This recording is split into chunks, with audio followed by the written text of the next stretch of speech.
That is a beautiful axe head. Hey everybody, welcome to another episode of Run with Skizzers. Today we're going to talk about forging.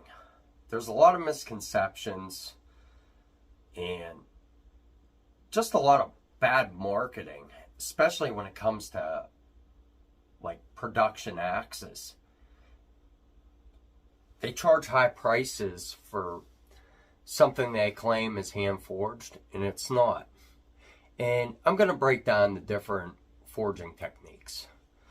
To start off, what is hand forging? Hand forging is where you heat up a steel billet and you literally hammer it on an anvil by hand and you make a product. Now these are 100-year-old horse hoof nippers that have been in my family forever. And one of the telltale signs these were truly hand forged, there's no grind marks like on any of this. It's all hammered steel. The rivet is hammered. True piece of craftsmanship. There is no, well, hardly any side-to-side play in that rivet. And these have been used, oh hell, I can't remember when my dad gave me these and I was using them, you know. Probably from the day they were bought, you know, every time they were needed. They've just been around forever. You know, we don't have horses anymore, but they're still around and I still use them. They're actually really good for leather work.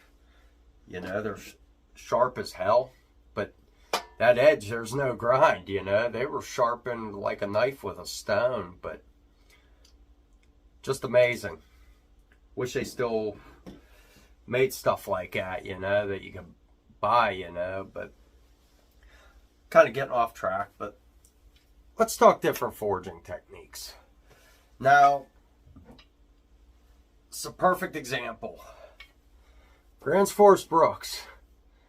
They market these as a hand-forged axe. It's not hand-forged. Chinese Dragon Riot. Claim it's a hand-forged axe. Not hand-forged. Here's another one. Marbles. Claim it's hand-forged. It's not hand-forged. What these three axes have in common with their forging process is it's called open forging. They have an oven. They put the billet inside, heat it up, get it almost molten hot, and they put it on a machine that has dies, and it's actually a dangerous process for the operator. You know, I mean, you have hundreds of tons pressing down on these axe heads, and they run them through different dies down this machine, and when they get to the end, they have what resembles an axe head, and then they grind it, put an edge on it, and handle it. Every one of these. Now, there's nothing wrong with open die forging. You know, it's an amazing process. It's been around forever. You know, ever since man started molding steel. You know, when machinery first came around and steam power, it made sense to open forging, you know. And best way to tell open forging, if you look, there's no grinds on the axe head to clean up, on the heel, nothing, no grinds. It was molded in this shape. Same with even the cheap ass marbles. If you look, no grinds.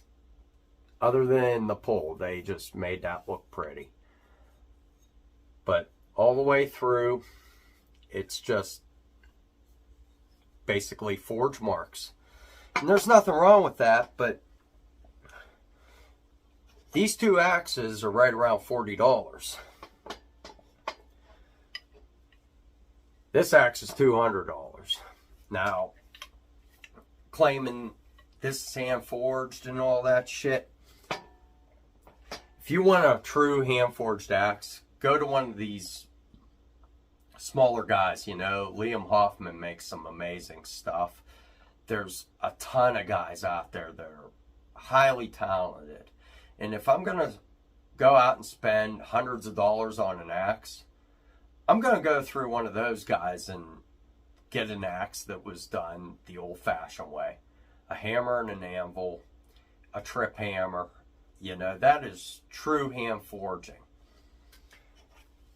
These are made by machines, no matter how you look at it. It's made by a machine. To market it as a hand forged axe, it's crap. The other type of forging, and most newer stuff from the 1950s on, was all done this way. And this is a good example. This is closed forging.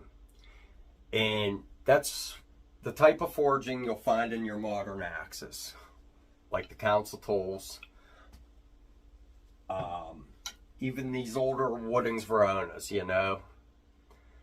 This axe, 30-some years old. And you could tell the difference between the technique, because if you look, there's big casting marks on this hammer. And it's not a poured cast like you'd think. What this is closed forging.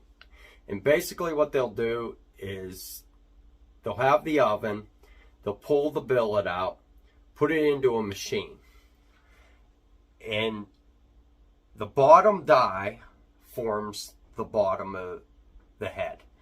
The upper die that comes down forms the upper side of the head. And when they slam together, all the excess molten metal pours out the sides.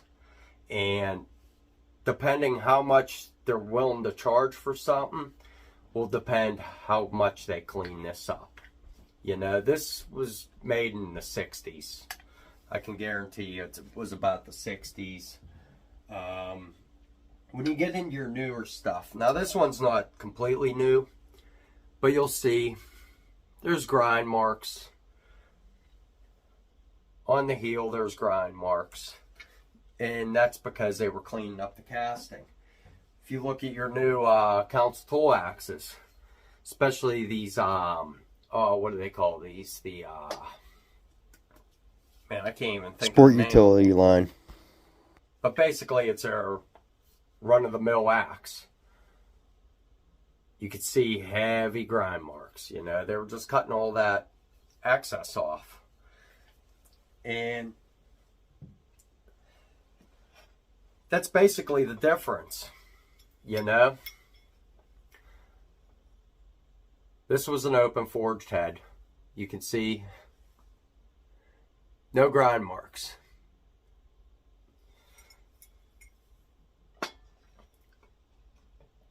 So, to me, these companies like gransfors, yeah, they've been around for 100 years. But don't market this as a hand-forged axe. You're lying to people. It's not. You know, it's open forging. It's a drop forge technique. That's what it comes down to. This axe and this axe have so much in common. It's ridiculous to charge that much for this. It's the same technique. The only difference is this one for the operator is just a little more dangerous to do compared to this one.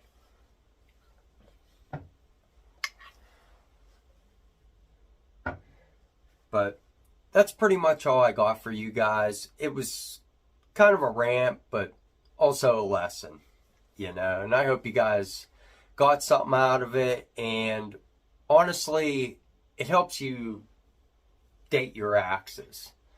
You know, I mean, you could have a new gransfors, you know, but when it comes to these older axes like this one, you know, this company's not around anymore, so I want to say this axe is probably from the 70s back.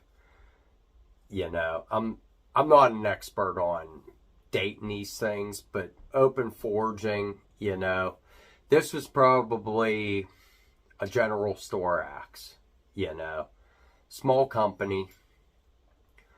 I like to think it was a Pennsylvania axe.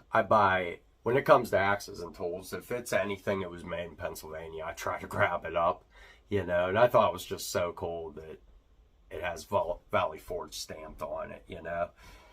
But yeah, if you guys can let me know anything about this, like anything, even if it's wrong, I'll take any information I can get on it. So that's all I got for you guys today. Hope you enjoyed the episode.